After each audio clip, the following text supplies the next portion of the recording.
Саламатсыздар ма? Бүгін біз 128-ші сабақпен танысатын боламыз. Геометриялық мазмұндағы есептерді шығару тақырыбы бойынша бірінші суретке қара, теңізге дейінгі жолдың әртүрлі бағытын ойластыр, оның ұзындығын жаз, гүлзарға қара, олардың периметрін тап дейді. Яғни бір есептің ішінде бірнеше тапсырмалар берілген. Қараңдар, теңізге дейін баратын бірнеше жол қарастырыңдар дейді. Теңізге дейін, теңіз дегеніміз міне мына жақта тұр, міне теңізіміз. Осы жаққа дейін, яғни мына жерге дейін, я болмаса мына жерге келетін, осы жерлерге жетіп келетін жолдарды қарастырамыз. Мысалы, мына жігітті алайық. Бұның есімін біз Әли деп қояйық. Әли бірінші мына 35 метр және 10 метрмен жүріп келуі мүмкін. 35 және 10. 35 қосу 10 тең 45 метр жолмен жүруге болады екен. Және бұл Әли мына жолмен жүруге болады. 64 және 5 және 10 мына жерге дейін келеді. Сонда 64 қосылған 5 қосылған 10 тең 79 метр. Я болмаса Әли былайына келуі мүмкін. 64, 5 және мына жолмен келуі мүмкін. Былай және былайынан. Оны біз қалай жазамыз? 64 қосу 5 қосу мына 30-ды қосамыз. 30 қосу 10 тең 69, 99, 109 метр. Яғни ұзап кетеді дегенмен осындай нұсқалар бар. Я болмаса мына жақпен бару мүмкін. 50 метр және мына 15 метр. 50 қосылған 15 тең 65 метр. Осындай бірнеше нұсқамен бару болады. Тағы басқа нұсқалар көп. Біз осы 4 нұсқасын қарастырдық. Я болмаса бұл жерде мына жігіттің бару нұсқаларын қарастырамыз. Теңізге дейін. Теңізге дейін баратын нұсқаларды бұл жігітке біз есімін кім деп қойсақ болады? Айбек деп қояйық. Айбек бір жолмен баруға болады, міне 15 метр. Я болмаса былайынан жүру керек. Айбек 15 метр жол жүріп бару мүмкін. Я болмаса былайынан былай жүріп бару мүмкін. Ол дегеніміз 20 қосу 10 тең 30 метр. Я болмаса ол былайынан былай жүреді. 20, 30, яғни 20 қосылған 30 қосылған 10. Сонда 60 метр. 60 метр жол жүру арқылы. Сондай тағы бірнеше нұсқасы болуы мүмкін. Біз бір-екі нұсқасын қарастырып шықтық. Келесі Айнұр. Міне Айнұр мына жақта тұр ғой. Айнұрдың теңізге дейін. Теңіз мына жақта, естеріңізге алып қойын. Теңізге дейін баратын жолының мүмкіншіліктерін қарастырамыз. Бірінші 10 метр жол жүру арқылы жетіп бару мүмкін. 10 метр. Келесі былай және былайдан жүреді. Ол деген сөз 30 метр қосу 10 метр деген сөз. 30-10-ымыз 40 метр. Келесі былайынан барып, сосын былай келсе болады. 30, 20, 15. 30, 20, 15. Ол дегеніміз 66 метр деген сөз. Түсінікті ғой. Енді келесі бұдан кейінгі тапсырмада былай дейді. Мына гүлзарлар бар ғой. Осы гүлзарлардың периметрін есептеңдер дейді. Гүлзарлардың периметрін есептеуіміз керек. Міне тапсырмада айтылған. Оның ұзындығын жаз, гүлзарларға қара, олардың периметрін тап дейді. Гүлзарларды көріп тұрсыңдар ғой. Бұл жерде, яғни периметрін есептеу үшін П тең мынау 5, мынау 4 екен. Ұзындығы 5 қосу 4 көбейген 2. 5-ке 4-іміз 9, 2 көбейтсек 18 метр. Кейінгісі П тең 7 және 3. 7 қосу 3 көбейту 2 тең 10, 12 көбейтсек 20 метр. Яғни периметрін есептеп көрсеттік міне. Келесі есептер құрастырып, оларды шығар дейді. Яғни бұл жерде есептің шартын ауызша айтып жатырмын. Периметр берілген және ұзындығы берілген. Біз енін табуымыз керек. Міне сұрақ белгісімен беріп қойған, енін табуымыз керек. Формула былай. П тең А қосу Б көбейген 2. П-ның орнында қанша тұр бізде? 20 тұр. А-ның орнында қанша тұр? 7. П-ның орны белгісіз, Б бойынша тұрады, көбейту 2. Енді бұл жерден 7 қосу Б-ны осы бойынша алып қаламыз. 20-ның қасына мұны көбейту 2-міз бөлу болып өтеді. 20-ны 2-ге бөлеміз. Сол кезде қанша шығады? 20-ны 2-ге бөлсек 10 шығады. Демек 7 қосу Б тең 10.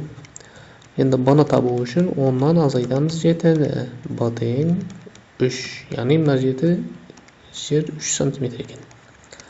3-ке 7-ні қоссақ 10, 2 көбейтсек 20 периметр дұрыс шықты. Келесі шаршы берілген, шаршының қабырғасы, бір қабырғасын көрсеткен, міне 3 см периметрін есептеуіміз керек. Периметрін есептейтін формула 4 көбейту А еді. Бұл жерде А-мыз 3-ке тең. Демек Б тең 4 көбейту 3 тең 12 см. Көрінді ғой, Келесі тапсырмаға көшеміз. Келесі тапсырмада өрнектер құрастырып, олардың мәнін тап дейді. Örnekte құрастырып шығамыз.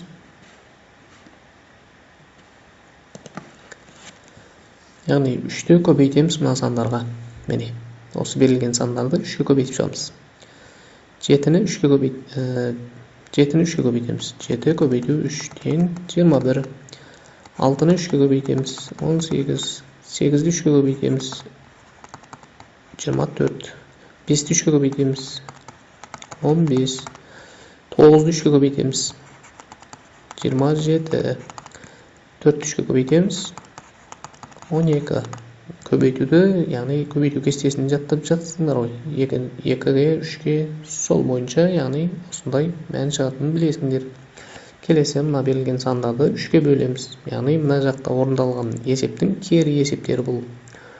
15-ді бөлеміз 3-ке тең 5 шығады. 12-ні бөлеміз 3-ке тең 6 шығады. 4 шығады. 27-ні бөлеміз 3-ке тең 9 шығады. 24-ті бөлеміз 3-ке тең қанша шығады? 8 шығады. 21-ті бөлеміз 3-ке тең 7 шығады. 18-ді бөлеміз 3-ке тең 6 шығады. Келесі тапсырмада сызба бойынша есептер құрастыр дейді. Яғни Айбекте, мына жерге Айбек деп жазайық. Айбек. Кейінгісіне біз Нұрбек. Мына жерге біз Алмаз деп алайық. Айбекте мына жерде есе артық, есе кем. Мынадан есе кем.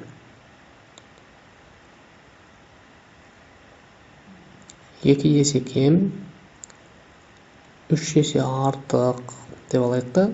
Айбекте 4 алма бар деп алайық. Айбекте 4 алма бар. Нұрбекте Айбекте 4 емес. Біз Айбекте 12 деп алайық. Айбекте 12 алма бар. Ал Нұрбектегі алмадан ол 3 есе көп.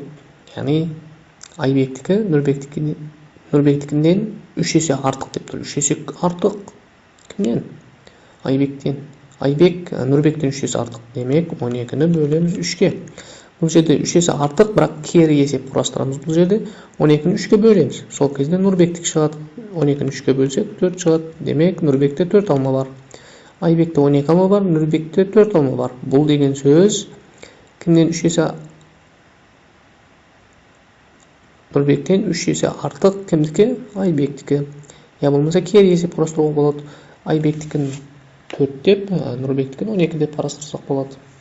Келесі алмаста қанша алма? Яғни ол алмастың алмасы мына жерде қанша? 4 па? 2 есе кем. Кімнен 2 есе кем? Нұрбектен 2 есе кем. 4-ті 2-ге бөлеміз. Сонда 2. Демек алмаста 2 алма бар екен.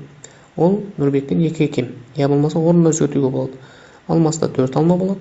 Мына жерде 2 болады.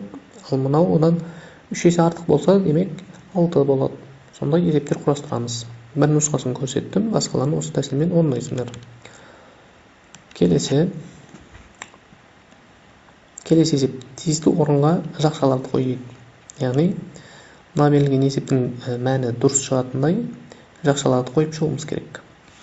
Жақша қою арқылы біз бұл есептің мәнін дұрыстаймыз. 8-ге 7-ні қоссақ 15, 40-тан 15 азайтсақ 25. Келесі 50, 9-дан 6-ны азайтсақ 3, 50-ден 3-ті азайтсақ 47. Келесі 86, 86-дан мына 30-дан 10 азайтсақ 20, 86-нан 20 азайтсақ 66. Келесі 20 шығу керек. Ол үшін мына екеуін қосамыз. 20-ға 2-ні қостық 22, 42-ден 22-ні азайтсақ 20. Ал бұл жерде келесі тура теңсіздіктер мен тура теңдіктерді ғана жазу керек дейді. Яғни осы жерде турасын көреміз. 25-ке 15-іміз қанша шығады? Әлбетте 40 шығады. Оны 5-ке бөлсек 8 шығады. Мына жерде 8 екен. 60, мынау 33 болады. Демек, мынау дұрыс. Келесі 64-тен 55-ті азайтамыз. 9, оған 33-ті қоссақ 42. Мына жақта 55-тен 22-ні азайтамыз. 33, оған 11-ті қосамыз. 44. Дұрыс. Келесі 100-ден 55 45 шығады. Оған 23-іміз 68. 100-ден 45-ті азайтсақ 55, 45, 23, 68 болды. Мына жерде 55, оған 33-іміз 88. Демек, мынау дұрыс емес. Тең емес қой бұл екеуі. 88 үлкен болып кетеді. Келесі есеп.